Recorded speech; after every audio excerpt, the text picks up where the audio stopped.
idea of pursuing a career in retina and vitreous did not come right after my residency.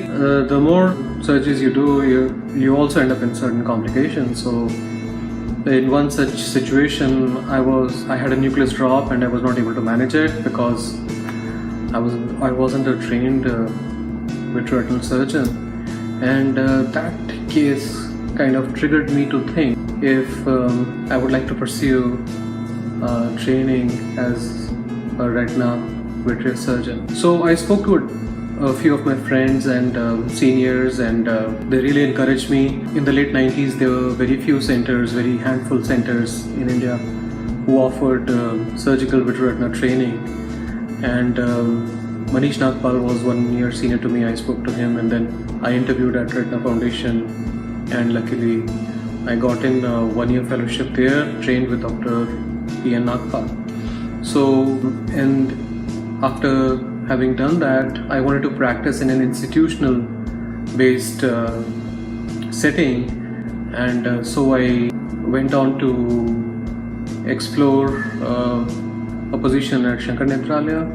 However, as a requirement, I was also required to do a fellowship there, so I applied for a fellowship there and worked as a fellow for 8-9 months before Dr. Gopal asked me to join as faculty, considering my past experience. So the fact that I had excellent mentors reinforced and motivated me to set higher and higher goals, and also the environment in which I got to practice with very high ethical standards actually shaped me up.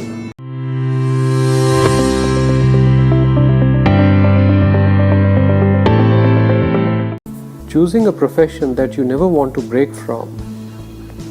Well, ophthalmology is a branch that affords you a balance between surgical skills and the thought process of a physician. So, as ophthalmologists, we know how vision is a special sense, and the sheer joy of restoring someone's vision is ecstatic. But when you're in a position to help out your colleagues in a difficult situation, then it's a much gratifying feeling.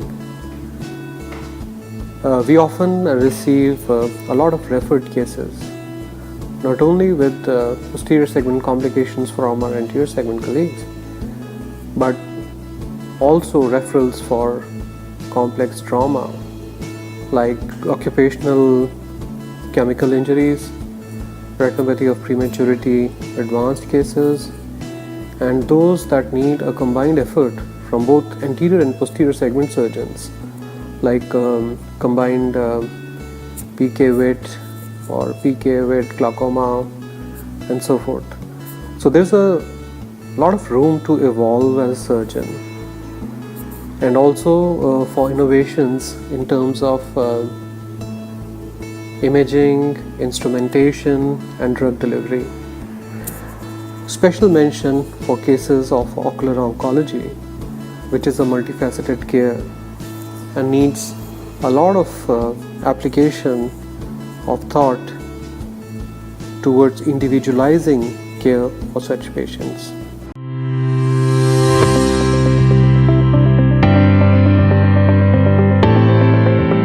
Well, I think it's not for me to talk about my radiant trait, but I would suffice to say that there are certain aspects which I found very appealing and worth imbibing from my mentors, who stressed on being a student for life and have a yearning for learning, and then having adaptability to perform in different situations, and that brings a whole lot of dynamism to you as a person and a professional. Then I think it's important to understand that persistence pays and consistency counts. So you'll be able to deliver on all three fronts of academics, research and clinical practice if you're consistent. And last but not the least, it's always important to cling to your core values, and that will make sure that you're on the right path.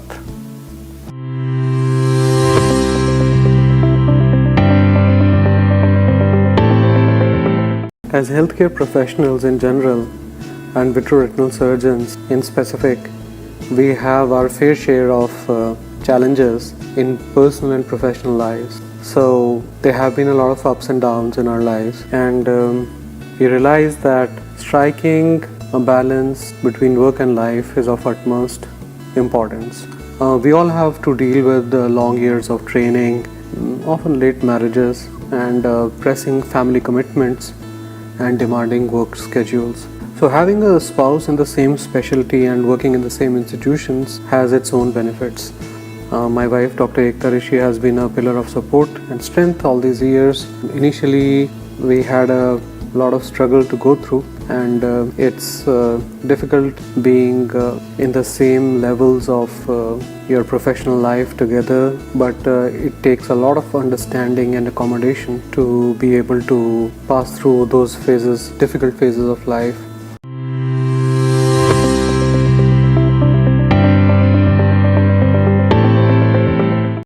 The two most important things or values to bear in mind are attitude and timing. So having a positive attitude always will help you see through some difficult times, and looking at your situation and circumstances, you have to figure out a way to be at the right place at the right time. In the end, I would say that it's care with compassion that matters the most to have a meaningful impact. And with that, I end by saying best wishes for all your endeavors in the future.